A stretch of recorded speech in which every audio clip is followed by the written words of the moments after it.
अस्सलाम वालेकुम। कहानी शुरू करने से पहले गुजारिश है कि आप हमारे चैनल को सब्सक्राइब करें। शुरू करते हैं हमारी कहानी। बेटे की ख्वाहिश में मैंने दूसरी शादी की, जबकि पहली बीवी से मेरी 5 बेटियां थीं। मेरी पहली बीवी खतीजा ने अपनी तमाम बेटियों को जहर दिया और इसके बाद खुदकुशी कर ली। मेरे घर में 6 जनाजे पड़े थे, मगर इसके बावजूद मैं अपनी दूसरी बीवी के साथ कनाडा शिफ्ट हो गया। कनाडा में ही मेरा बेटा पैदा हुआ तो मेरी खुशी का कोई ठिकाना नहीं था। इसकी पैदाइश पर मुझे मुख्तलिफ़ पार्टीज़ का एहतमाम किया गया। बेटा जब जवान हुआ तो एक ख़तरनाक गैंग का सरबराह बन गया और कैनेडियन गवर्नमेंट ने इसके सर की कीमत $10 मिलियन मुकर्रर की। मुझे इस बात का यकीन था मेरा बेटा पकड़ा जाएगा, क्योंकि इसकी सर की कीमत बहुत ज़्यादा थी। ज़्यादा देर तक अपने आप को नहीं छुपा पाएगा। ये पुरआसाइश ज़िंदगी जिसकी मैंने तमन्ना की थी, मेरे लिए अज़ाब बन गई। सब कुछ छोड़कर मैं 30 साल बाद वतन वापस आया। मैं इस घर को देखना चाहता था जिसमें खतीजा के साथ मेरी यादें वाबस्ता थी। आमदन कम थी, लेकिन कम अज़ कम सुकून तो था। मैंने देखा कि घर के बाहर लोगों की एक लंबी कतार थी। पूछा तो पता चला कि राशन तकसीम हो रहा है। मैं हैरान था कि इस घर में ऐसा कौन है जो गरीबों का मसीहा बना हुआ है। घर के अंदर झांक कर देखा तो दंग रह गया, क्योंकि वहाँ तो खतीजा से मेरी शादी अजीब हालात में हुई। एक ऐसी लड़की जिसके बारे में मैं ना कुछ सोचा था और ना ही मैंने इसे कभी देखा था। मैं अपने दोस्त से मिलने इसके गांव चला गया। ये साहिवाल का एक गांव था जहाँ पर मैं अपने दोस्त कुर्बान से मिलने गया था। इस बार मैं कुर्बान को नाराज़ नहीं कर सकता था। कुर्बान के पड़ोस में ही एक शादी थी जहाँ पर दुल्हन वाले बारात का इंतज़ार कर रहे थे। हर तरफ खुशी का समा था, लोग बहुत खुश थे। दुल्हन का बाप कुर्बान के पास आया। इसका नाम इकबाल था। इकबाल साहब ने कुर्बान से कहा, बेटा आज मेरी बेटी की रुखसती है। अल्लाह ने मुझे तौफीक दी कि मैं बड़े ही पुरवकार तरीके से अपनी बेटी को रुखसत कर रहा हूँ। रुखसती के इस मौके पर मैंने अपने तमाम मेहमानों को खाना खिलाया है। मुझे पता चला है कि तुम्हारा एक दोस्त तुझसे मिलने आया है। मैं चाहता हूँ दोपहर का खाना वो मेरे दस्तरख्वान पर खाए। कुर्बान ने इकबाल साहब से यही कहा कि अंकल आप खामख्वाह तकलीफ़ कर रहे हैं, जिस पर इकबाल ने कुर्बान से कहा कि मैं ज़्यादा बात नहीं सुनूंगा। तुम अपने दोस्त के साथ मेरे दस्तरख्वान पर आ रहे हो, बस मुझे बहुत खुशी महसूस होगी। कुर्बान ने मुस्कुरा कर कहा, ठीक है अंकल, हम लोग आएंगे, आपका बहुत शुक्रिया। इकबाल साहब हम दोनों को दुआएं देते हुए वहाँ से रुखसत हुए। इनके जाने के बाद मैंने कुर्बान से पूछा, ये शख्स कौन है, हमें दावत क्यों दे रहा है? कुर्बान ने मुझे बताया कि ये रिटायर्ड मास्टर है और बहुत ही बाइखलाक इंसान है। खतीजा इसकी इकलौती औलाद है। हालांकि इसके चेहरे पर मुस्कुराहट थी, लेकिन मैं इसके अंदर के दर्द को समझता हूँ। बेटी की रुखसती के बाद वो घर में तन्हा रह जाएगा। अपने भाइयों के साथ तो वैसे भी इकबाल साहब की नहीं बनती, बस कुछ मुखलिस दोस्त हैं जिनके साथ वो अपना वक्त बिताते हैं। इन्होंने हम दोनों को खाने की दावत दी है और मैंने ये दावत कबूल की। तुम्हें कोई एतराज़ तो नहीं? मैंने मुस्कुरा कर कहा, एतराज़ किस बात का? किसी के खलूस को ठुकराना तो नहीं चाहिए। तकरीबन 11 बजे का वक्त था। मैं और मेरा दोस्त कुर्बान बैठक पर ही बैठे थे कि ढोल बजने की आवाज़ आई। लोग खुशी से झूम रहे थे। औरतों की आवाज़ें हमारे कानों में गूंजी कि बारात आ गई, बारात आ गई। बारातियों का खूब इस्तकबाल किया गया। हालांकि इकबाल साहब वहाँ मसरूफ़ थे, लेकिन फिर भी इन्होंने हमें फरामोश ना किया। इसने अपने एक शागिर्द के ज़िम्मे लगाया था, जैसे ही बारात आए तुम इकबाल और इसके मेहमान को अपने साथ ले आना। इकबाल साहब का एक प्यारा सा शागिर्द हमारे पास आया और कुर्बान से कहा, आप लोग भी बारातियों के साथ ही खाना खाएंगे? हम दस्तरख्वान पर पहुंच चुके थे। पता नहीं खुशी के इस मौके पर किसकी नज़र लगी। जो लोग खुशी से नाच रहे थे, ढोल की थाप पर रक्स कर रहे थे। अचानक सब रुक गया। एक सन्नाटा सा छा गया। दावत में बैठे लोग एक दूसरे से पूछने लगे कि क्या हुआ है। एक तरफ से आवाज़ बुलंद हुई, दूल्हे को हार्ट अटैक हुआ है। कोई रोकर कह रहा था कि एम्बुलेंस को तो बुलाओ। किसी ने कहा, हमारे पास वक्त बहुत कम है, हम एम्बुलेंस का इंतज़ार नहीं कर सकते। इसी गाड़ी में जिसमें दूल्हा सज धज कर आया था, इसी गाड़ी में से अस्पताल लाया गया, जहाँ पर इसकी मौत की तस्दीक हुई। खुशी का ये समा मातम में बदल गया। दूल्हे की माँ की तबीयत अचानक ख़राब होने लगी। वो बेहोश होने के बाद ऊंधे मुंह गिरी थी, जिसकी वजह से इसका माथा और नाक ज़ख्मी हुआ। दूल्हे का बाप भी बुरी तरह ज़ख्मी हुआ था। दूल्हे की डेड बॉडी को जब इसके आबाई गांव में लाया गया तो कोहराम मच गया। हर तरफ चीखो पुकार थी। इसके वालिदैन तो अस्पताल में थे, लिहाजा वहाँ के लोग दूल्हे के भाइयों और बाकी रिश्तेदारों को ताज़ियत पेश कर रहे थे। शाम के 6 बजे इसका जनाजा था। मैंने और कुर्बान ने नमाज जनाजा में शिरकत की। मरहूम का नाम नदीम था। नदीम के दोस्तों से पता चला कि ये पहली बार इसे अटैक हुआ।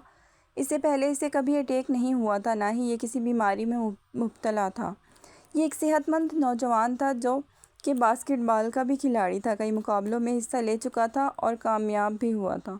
قربان اور میں وہاں سے واپس آئے، ہمیں اقبال صاحب کو سنبھالنا تھا۔ یہ معاملہ اقبال صاحب کے لیے اتنا آسان نہیں تھا، بڑی ہی مشکل سے ان کی بیٹی کے لیے ایک اچھا رشتہ آیا تھا اور وہ لڑکا اب اس دنیا میں نہیں تھا۔ واپس آئے تو اقبال صاحب افسردہ حالت میں اپنے گھر والوں کو تسلی دے رہے تھے۔ میں نے اقبال صاحب کو گلے سے لگایا تو وہ رونے لگے۔ میں تو خوشگوار ماحول میں اپنے دوست سے ملنے آیا تھا، لیکن مجھے نہیں معلوم تھا یہاں اس کے گاؤں میں یہ معاملہ پیش آ جائے گا۔ یہ شام کا وقت تھا جب میں نے قربان سے اجازت چاہی۔ وہ مجھے بار بار کہہ رہا تھا کہ آج رات میرے ہاں ٹھہر جاؤ، کل صبح واپس چلے جانا، لیکن میں نے اس سے یہی کہا کہ مجھے گھر پر ضروری کام ہے۔ یہ میں نے قربان سے جھوٹ بولا تھا، دراصل میں خوف زدہ تھا۔ بار بار میری آنکھوں کے سامنے دولہے کا وہ مردہ چہرہ آ جاتا۔ جب اس کی وفات ہوئی تب اس کے سر پر صحرا سجا ہوا تھا۔ قربان نے مجھ سے کہا میں تمہیں بس اسٹاپ پر چھوڑ کر آتا ہوں۔ میں اس کی بائیک پر سوار ہوا اور بس اسٹاپ پر آیا۔ قربان نے مجھ سے کہا یار میں تم سے ایک بات کہنا چاہتا ہوں، اگر تم ناراض نہ ہو۔ میں نے کہا بتاؤ کیا بات ہے۔ وہ مجھ سے کہنے لگا یار اقبال صاحب بہت اچھے آدمی ہیں، میں ان کا بہت احترام کرتا ہوں۔ بیٹی کا جہیز اکٹھا کرنے میں جتنی جستجو ختیجہ کی باپ نے کی یہ میں جانتا ہوں۔ پچھلے 5 سال سے وہ بیٹی کی شادی کے لیے پیسہ اکٹھا کر رہے تھے اور عین شادی کے دن ہی یہ حادثہ پیش آیا۔ اگر تم ختیجہ سے نکاح کرو تو اللہ تمہیں اس بات کا بہت بڑا اجر دے گا۔ قربان کی یہ بات سن کر میں کافی حیران ہوا اور پھر میں نے اپنے دوست سے کہا کہ بات تو تمہاری ٹھیک ہے، لیکن اقبال صاحب تو آپ کے پڑوسی ہیں، اس لحاظ سے آپ کا فرض ہے کہ مشکل کی اس گھڑی میں ان کے کام آئیں، ان کی بیٹی سے نکاح کریں۔ قربان نے مجھ سے کہا کہ اگر ایسا ممکن ہوتا تو میں تم سے نہ کہتا، میرا نکاح پہلے سے ہو چکا ہے اپنی کزن سے، بس اس کی رخصتی ہونی باقی ہے، اس لحاظ سے میں مجبور ہوں، ورنہ خدا کی قسم میں ختیجہ سے نکاح کر لیتا۔ وہ بہت اچھی لڑکی ہے، میں بچپن سے اس کو جانتا ہوں۔ میں نے قربان سے کہا کہ میں تم سے کسی قسم کا وعدہ نہیں کرتا، ہاں البتہ میں اپنے گھر والوں سے بات کروں گا، خصوصاً اپنی والدہ سے بات کروں گا، اور اگر مجھے میرے گھر والوں کی طرف سے اجازت مل گئی تو میں اس لڑکی سے نکاح کرنے کے لیے راضی ہوں۔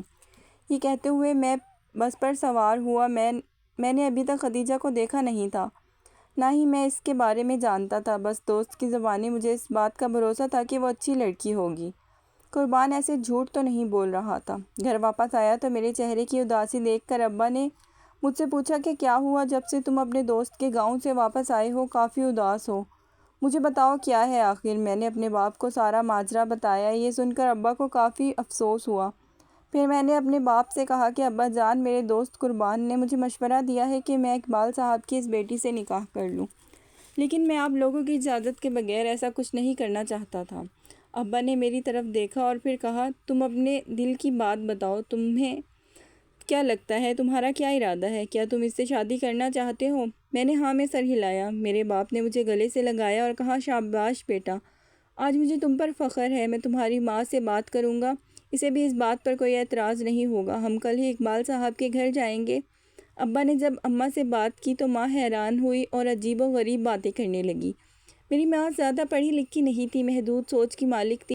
لہٰذا اس نے ابا سے کہا کہ آپ سوچ لیجئے، شادی کے دن ہی اس نوجوان کی موت ہوئی، حالانکہ وہ بیمار نہیں تھا، ہمارا بھی اکلوتا بیٹا ہے۔ میرے والد نے ماں کو سمجھایا کیسی بات کرتی ہو، یہ سب تقدیروں کے فیصلے ہیں، اپنی سوچ کو بلند رکھو، موت کا تو ایک دن مقرر ہے۔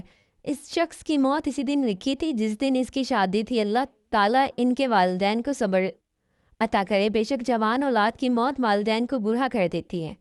میرے والد کی رضامندی کے بعد میری ماں بھی اس رشتے کے لیے راضی ہو گئی، لیکن یہ میں ہی حقیقت جانتا تھا کہ وہ دلی طور پر اس رشتے کے لیے مطمئن نہیں تھی۔ وہ اپنے بیٹے کی شادی ایک ایسی لڑکی کے ساتھ نہیں کرنا چاہتی تھی جس کا ہونے والا شوہر شادی کے دن ہی فوت ہو گیا تھا، لیکن میں اپنی ماں کو منا لیا اور اپنی آمادگی ظاہر کی۔ میرے والدین نے اقبال صاحب سے ملاقات کی، ان کے گھر گئے اور ان سے یہی کہا کہ ہم ختیجہ کو اپنی بہو بنانا چاہتے ہیں۔ قربان نے بھی اقبال صاحب کو یقین دلایا کہ اکبر اچھا لڑکا ہے، وہ میرا یونیورسٹی فیلو ہے، میں اسے اچھی طرح سے جانتا ہوں، وہ آپ کی بیٹی کو خوش رکھے گا۔ ختیجہ میری بھی تو بہن ہے اور میں ایک بھائی ہونے کے ناطے مطمئن ہوں۔ قربان کے اس بات کے بعد اقبال صاحب دلی طور پر مطمئن ہو گئے، اس نے اپنی بیٹی ختیجہ سے بھی بات کی۔ بڑی ہی سادگی کے ساتھ ختیجہ سے میرا نکاح ہوا۔ ختیجہ میری بہت فرما بردار بیوی ثابت ہوئی، میری سوچ سے زیادہ اچھی تھی، अक्सर इससे मना करता था कि हद से ज़्यादा मेरी खिदमत मत किया करो, क्योंकि जब भी मैं घर आता तो वह इस्तकबाल के लिए पहले से दरवाजे पर होती, बगैर कहीं मेरे पाँव दबाना शुरू कर देती। मैं इसकी फर्माबरदारी पर हैरान था। बेशक ये इसके वालिदैन की तरबियत थी जो उसकी फर्माबरदारी में नज़र आती थी। अल्लाह ने मुझे बेटी अता की जिसका नाम मैंने सायरा कुल रखा। वो अपने नाम की तरह बहुत ही खूबसूरत थी। मैं काफ़ी अरसे से जॉब की तलाश में था, लेकिन अब मैंने अपना इरादा तब्दील किया। मैं कारोबार करना चाहता था। मेरे वालिद ज़माने में कपड़े के एक मिल में काम करते थे और इस मिल के मालिक के साथ अब काफ़ी अच्छी यादें वाबस्ता थी। मेरे वालिद ने ही मुझे मशवरा दिया कि कपड़े का कारोबार करूं। उधार पर काफ़ी कपड़ा अब्बा ने मुझे दिलवाया। ये तकरीबन 25 से 30 लाख का कपड़ा था और 3 साल के अंदर पैसे मुझे वापस करना थे। लेकिन अल्लाह का करम कुछ ऐसा हुआ कि 1 साल के अंदर मैंने वो कर्जा लौटाया। अब मेरा इरादा था कि इस जैसी और दुकानें खोलूं। कपड़ा बहुत मयारी था, जिसकी वजह से ग्राहकों का हर वक्त रश लगा रहता था। मेरा कारोबार पहले से ज़्यादा फैलता गया और मैं अब इस रिस्क में बरकत अपनी बेटी को समझता था। जब से सायरा पैदा हुई थी, अल्लाह ने मेरे कारोबार में बरकत डाली थी, लेकिन मेरी माँ की सोच मुझसे अलग थी। अब भी मुझसे यही कहती थी कि ये सब कुछ तुम्हारी मेहनत की बदौलत है। तुम्हारे सही फैसलों की वजह से तुम्हें कारोबार में मुनाफा हुआ। सायरा के बाद मेरी मुसलसल 2 बेटियां हुई तो मेरी माँ के तेवर बदलने लगे। तुझे अभी तक याद है तीसरी बेटी की पैदाइश पर मैं खतीजा के पास आया था।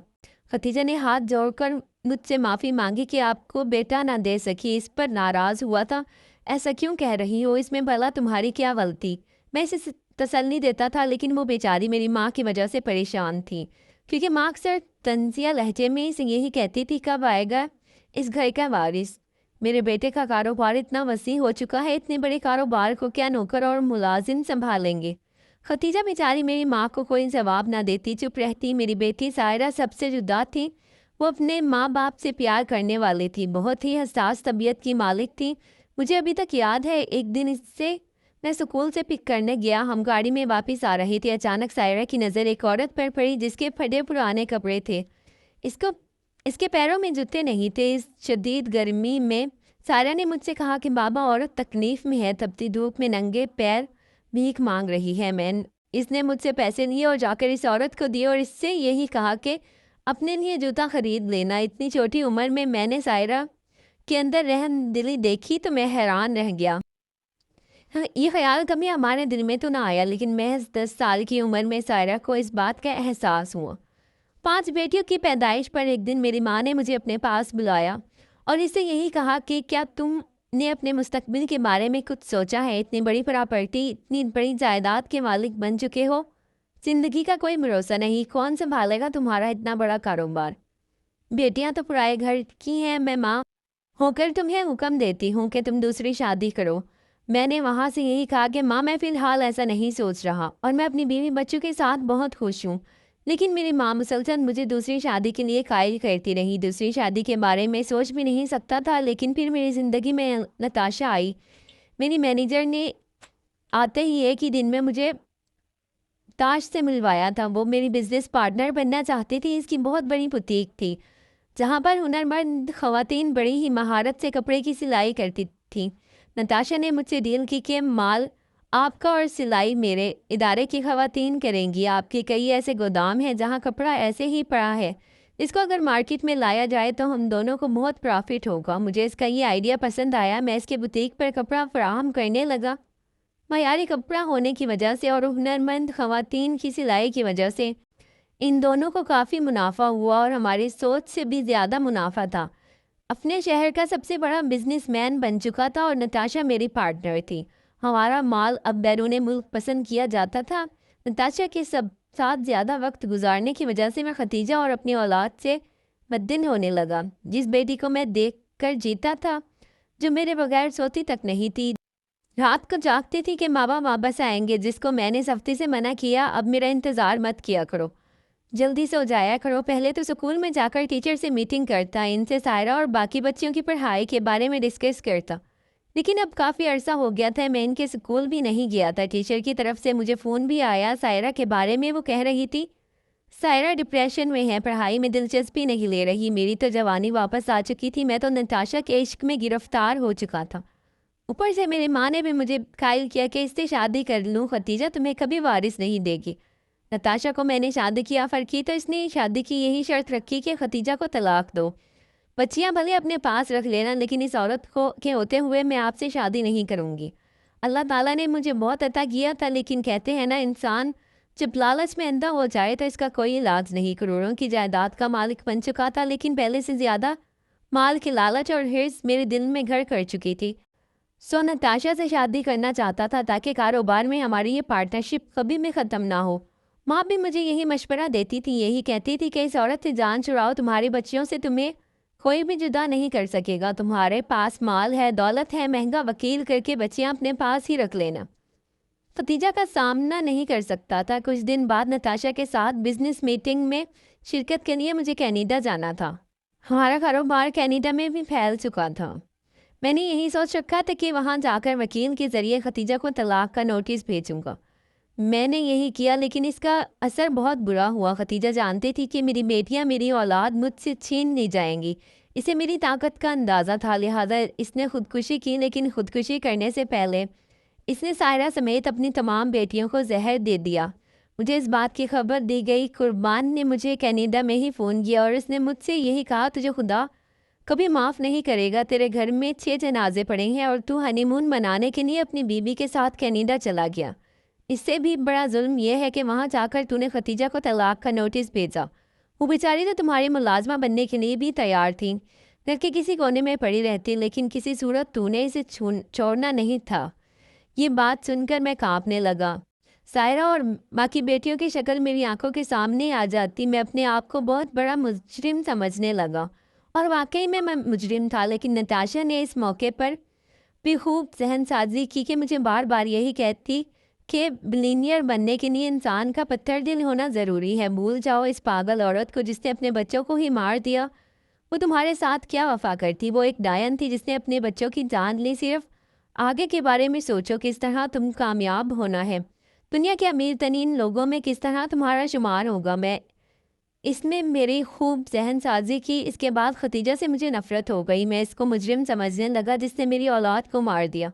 मैं वापस अपने वतन नहीं आना चाहता था। ऑनलाइन मीटिंग्स करके ही सब कुछ कंट्रोल कर रहा था, लेकिन वापस नहीं आना चाहता था। नताशा से मेरी पहली औलाद बेटा था और इसके बाद एक बेटी भी हुई। मेरा बेटा जिब्रान जब बड़ा हुआ तो गलत सोबत में पड़ गया और बेटी कई कई दिन घर से बाहर रहती, नाइट क्लब में हिस्सा लेती। एक बार जब मैं अपनी बेटी को रोका तो इसने उल्टा मुझे धमकी दी, आइंदा मुझे रोकने की कोशिश की तो मैं पुलिस को बुलवाऊंगी। मैं आज़ाद हूँ और आप लोग मुझे नहीं रोक सकते। इज्जत का तो अब जैसे जनाजा ही उठ चुका था। बेटी बहरा रवि की शिकार थी और बेटा जबरान एक ऐसे गैंग का हिस्सा था कि बहुत ख़तरनाक था। इंसानी अज़ा के स्मगलिंग में मुलव्विस था। वो कई महीने से गायब था। कैनेडियन सरकार ने इसके सर की कीमत $10 मिलियन मुकर्रर की थी। इन हालात में मैं नताशा को खोजता तो वो यही कहती कि ये सब आपकी गलत तरबियत की वजह से है। वो उल्टा मुझे ही कसूरवार ठहराती थी कि आपने अपने बच्चों को टाइम ही नहीं दिया, जिसकी वजह से वो आपसे दूर हो गए और फिर बिगड़ गए। नताशा भी मुझसे खुला ले ली और एक झूठे केस में मुझे अंदर करवा दिया। मैं कई साल तक कनाडा की जेल में सड़ता रहा, लेकिन मैं दुआ करता था कि किसी तरह वतन वापस आ जाऊं।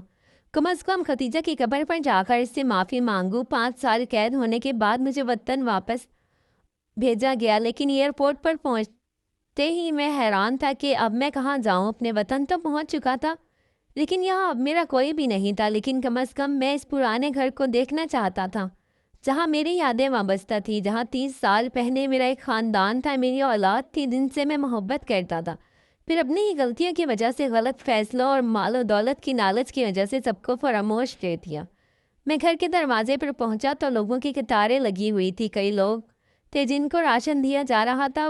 वो राशन लेकर खुशी खुशी वापस जा रहे थे। कई ऐसे थे जो अपनी बारी का इंतज़ार कर रहे थे।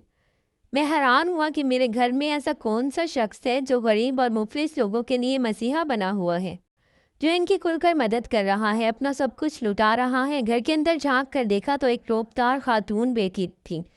इसके चेहरे पर जलाल था, अपने हाथ से राशन तकसीम कर रही थी। इसके साथ ही 2 आदमी खड़े थे। मैं इसे पहचान न पाया और फिर अचानक वापस से मुड़ा और एक दरबार पर जाकर बैठ गया। वहाँ से लंगर के चावल खाए और फिर अचानक मुझे कुर्बान की याद आई। मैं तो ये भी नहीं जानता था वो जिंदा है या मर गया, लेकिन कम अज़ कम इस दुनिया में अब वही था जो शायद मेरी बात सुनता मुझे अपने पास जगह देता। मैं कुर्बान के घर गया, एक बुरा शख्स मेरे सामने खड़ा था। वो एक ही नज़र में, एक ही लम्हे में मुझे पहचान गया, लेकिन फिर मुझसे आंखें फेर ली और कहा, वापस चले जाओ, मैं तुम्हारी शक्ल नहीं देखना चाहता। मैं इसके पैरों में गिर गया और कहा, मैं अपनी गलती पर पशेमान हूँ। खुदारा मुझसे मुंह ना मोड़ो। इसने कहा, ठीक है, तुम्हारे पास कुछ वक्त है मुझसे बात करने के लिए, लेकिन इसके बाद यहाँ से चले जाना। मैंने कुर्बान से कहा, हमारे इस घर में एक औरत है ये गरीबों में राशन तकसीम कर रही है, ये कौन है? कुर्बान ने मुस्कुरा कर कहा, भूल गए अपनी बेटी को, जो बचपन में बहुत ही हसास तबीयत की मालिक थी, जो गरीब बच्चों की मदद किया करती थी। कुर्बान ने ही मुझे बताया कि तुम्हारी बेटी सायरा है। मैं ये बात सुनकर हैरान हुआ। कुर्बान ने कहा, हैरान होने की ज़रूरत नहीं, खदीजा ने अपने बच्चों को जहर दिया और फिर इसके बाद खुदकुशी कर ली। सब बच्चे मौके पर ही फौत हो गए, लेकिन सायरा को क्रिटिकल हालत में अस्पताल लाया गया। शायद इसकी ज़िंदगी के दिन बाकी थे, इसको बचा लिया गया। सायरा जब थोड़ी बड़ी हुई तो इसने अपनी एक तंजीम बनाई, मुस्तहिक अफराद के घर पर इनको राशन पहुंचाया जाता। अल्लाह ने इसे ये मकाम अता किया तो गरीबों की दिल में बसती है। मेरे पास एक ही रास्ता था कि मैं सायरा के पास जाऊं, झोली फैलाकर इससे भीख मांगूं, वो मुझे माफ़ कर दे। अगले जुमेरात में इन लोगों की सफ़ में जमा हो गया जो राशन लेने आए थे। खस्ता हाल पुराने कपड़े पहनकर मैं कतार में खड़ा हो गया। जब मेरी बारी आई तो मैं झोली फैलाकर सायरा के सामने बैठ गया और इससे यही कहा कि मुझे राशन नहीं, बस माफ़ी चाहिए। मुझे माफ़ कर दो, मैं तुम्हारा बदबख्त बाप हूँ जो तुम्हें छोड़कर चला गया, मुड़कर कभी तुम्हारी खबर ना ली। सायरा ने एक बार मुझे देखा, फिर वहाँ से उठ खड़ी हुई, अपने मुलाजमों से कहा कि मेरे बाप के साथ बदसलूकी मत करना, लेकिन जब ये यहाँ से चला जाए मुझे बताना, मैं इनके वजूद को बर्दाश्त नहीं कर सकती। मैं समझ चुका था कि अब मुझे कभी भी माफ़ी नहीं मिलेगी। मैं ये हसरत लिए ही इस दुनिया से चला जाऊँगा कि मेरा खून, मेरी बेटी मुझे किसी सूरत माफ़ करने वाली नहीं। अभी कुछ साल पहले की बात है, मेरे पास सब कुछ था, मुझे किसी की परवाह नहीं थी, मैं किसी इंसान को इंसान तक नहीं समझता था, लेकिन अब मैं खाली हाथ था, मेरे पास कुछ ना था। अगर कहानी पसंद आई हो तो वीडियो को लाइक करें, शेयर करें, चैनल को सब्सक्राइब करें। अल्लाह हाफिज़।